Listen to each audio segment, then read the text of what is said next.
उद्धव साहेबांची भेट किंवा मातोश्री किंवा संजय साहेबांची भेट असं काय पर्टिक्युलर कुठलं कारण नव्हतं. नेहमीच रुटीनप्रमाणे साहेबांना भेटायला येतो.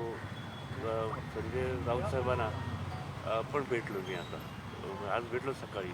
त्याच्यामुळे असं विशेष असं काही कारण नाही. तुम्हाला काय कळलं का काय?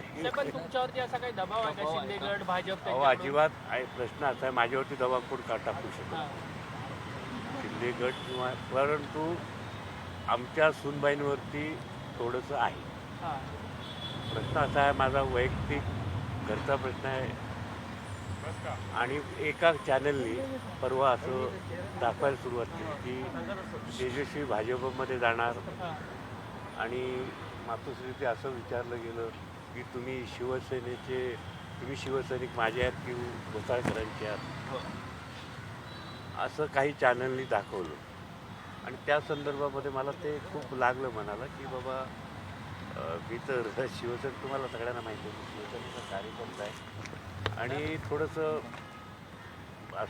जे एक नंबरचे शिवसेनेचे जे कार्यकर्ते आले होते त्याच्यामध्ये चर्चामध्ये त्यावेळेला मी साहेबांना असं सांगितलं की प्रश्न साहेब बोलले माझा काही विषयच नाही आहे तो, की मी असं काय कुणाला देणार काय, तू माझ्या घरचा माणूस आहे.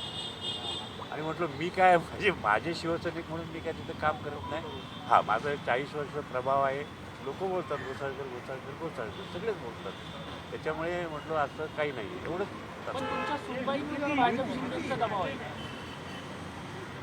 आता कसं आहे, मी सुनबाई सांगू शकेल, पण काही लोकांचे फोन येतात. तसं या मुंबई शहरामध्ये यांचे दलाल निर्माण झालेले आहेत. शिंदे गटाचे त्या एकेकाला पकडतात आणि त्या पद्धतीनं ती 5 वर्षे महानगरपालिकेत होती, काम करते. ऑफर तर आहेत, त्या नाकारता येणार नाही. ऑफर तर दोन्ही बाजूनी आहेत. आणि त्यावेळेला फक्त राऊतसाहेब असे म्हटले की आज माझ्या अभिषेकला जाऊन 1 वर्ष होते साधारण. हा पण राजकीयच खून होता. जरी कुणी काय म्हटलं ते दोघं होते, परंतु त्याला इच्छा होती त्या प्रभागामध्ये निवडणूक लढवायची. आणि त्याचे समर्थक होते भारतीय जनता पक्षाचे पण लोक, मोरीचे स्थानिक नेते. तुम्हाला सगळ्यांना माहिती आहे, माझं पोलिसांमध्ये तो दावा होता. आणि शिंदे गटाचे पण त्याच्याकडे लोकांचं जाणं येणं होतं. तो स्वतः शिंदेना भेटला होता, स्वतः देवेंद्रजींना भेटला होता. आणि म्हणून ज्यावेळेला हा माझा एक होतं की ज्या अँगलनी की हे सगळे लोक यायचे आणि त्याच्यातून तिथे घोसाळकरांना अपोज करणारा का घोसाळकरांना त्या जागेवरती हरवायला त्यांच्याकडे पक्षाकडे आजी नाही आहे. त्याच्यामुळे हे भूत उभं केलं होतं. आणि त्याच्यामध्ये माझ्या मुलाचा तो एक चक्रमच होता, ठीक आहे. परंतु त्याला असं वाटलं की शिंदे गटाचा मला पाठिंबा आहे, भाजपचा देवेंद्र साहेब मला भेटतात, सगळे अगदी काश्मीरापासूनचे सगळे लोक, आमदार सगळे मला भेटायला येतात तिथे. सगळे फोटो आणि सगळे आम्ही पोलिसांना दिले. त्या अँगलनी तपास झाला नाही. आणि म्हणून माझा हेच आरोप होता की हा राजकीय खून होता. आयुष्यामध्ये हा एक भाग वेगळा आहे. परंतु अशा घरामध्ये एक सगळ्यांना माहिती आहे, युतीच्या काळामध्ये देवेंद्र पण त्या सभागृहात होतो, त्या सभागृहात मी होतो. मी जेव्हा शिवसेनेचा आमदार होतो तेव्हा एकनाथ शिंदेबरोबर काम केलेलं आहे. ठाणे जिल्ह्यात मी काम केलेलं आहे.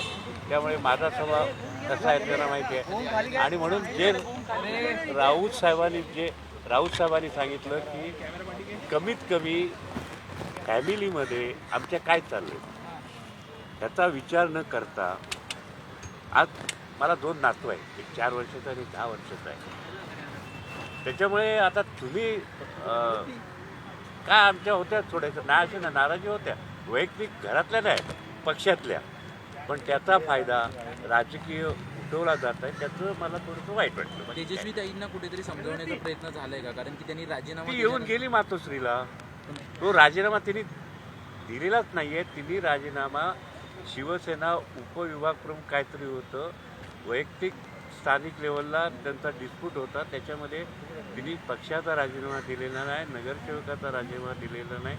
तिने तिचं जे पद होतं दहिसर विधानसभेचे उपविभाग महिला संघटक काहीतरी होतं त्याचा तिने राजीनामा पक्षाकडे पण पाठवला होता, तिथल्या स्थानिक महिला विभाग संघटनाकडे पाठवला आणि विभाग प्रमुखाकडे पाठवला.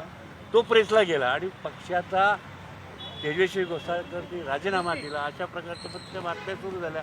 आता राजकीय बातम्या आता आपण त्या थांबवू शकत नाही. साहेब, शिंदेच्या शिवसेनेत बरेचसे तुमचे पदाधिकारी माजी नगरसेवक प्रवेश करतात. सुधाकर पण जर भाजपमध्ये झाले तर शिंदेकडून असं सांगण्यात येते की येत्या 19 तारखेला वर्धापन दिनाला तुमच्याकडचे अनेक ते मला लोक माहित आहेत ते प्रवेश नाही, करणार. मला काय माहित प्रतिक्रिया नाही, होती? मला माहित नाही. हां. शेवटी वैयक्तिक विनोद घोसाळकर कुठेही जाणार नाही आणि तेजस्विनी सुद्धा ह्या क्षणाला तर कुठे गेलेली नाही. मातोश्री आली होती, साहेबांनी बोलवल्याप्रमाणे ती सुद्धा बातमी चालली, तेजस्विनी नाही म्हटलं वगैरे वगैरे. ते सगळं मला त्याच्यावरती फार विषय बोलायचं नाही. पण मी शिवसेनेत आहे, शिवसेनेत राहणार. आता ही जी काही तेजस्विनीच्या बाबतीमध्ये आहे आयुष्यामध्ये ती सुद्धा मला वाटतं शिवसेनेतच राहील. आज साहेबांनी काय मागणी मी साहेबांनी मार्गदर्शन काय साहेब काय मागितले. सर हिंदी सर हिंदी में जाना चाहेंगे सर हिंदी में जाना चाहेंगे. आज आप उद्धव ठाकरे साहब मुलाकात किए.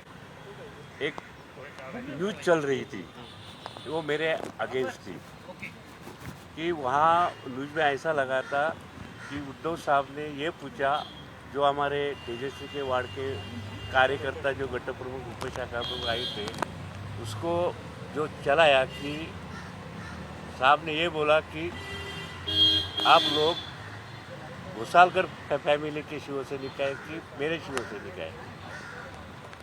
तो ये मुझे अच्छा नहीं लगा. और वो टाइम भी संजय राउत साहब थे, मेरे नेता है. अगर ऐसा कुछ वो भी उधर थे तो मैं उनको कहा कि बाबा सर ये गलत न्यूज़ चल रही है. मेरे दिल में और हमारे घोसालकर फैमिली के दिल में ऐसा कोई नहीं है.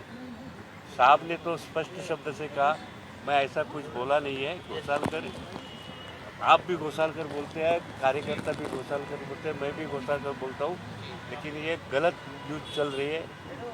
वो बहुत बड़ा कोई इशू नहीं था, लेकिन मेरे तरफ से थोड़ा मैं साहब को बात करके कहा कि साहब ये गलत न्यूज़ चल रही है. साहब बोला ऐसा कुछ नहीं है, मैं ऐसा कभी बोलूँगा नहीं और मैं ऐसा मेरा ऐसा बोलने का कोई जवाब नहीं.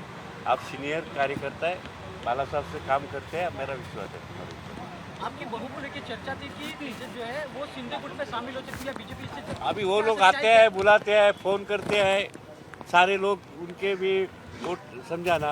अभी उसने कोई डिसीजन नहीं लिया है, देखेंगे बाद में. किसने कॉल किया था सर, आप कह रहे कॉल आया. अरे वो मुझे क्या पूछते हैं, तेजस्वी को पूछो. Thank you sir, thank you sir, thank you so much, thank you so much.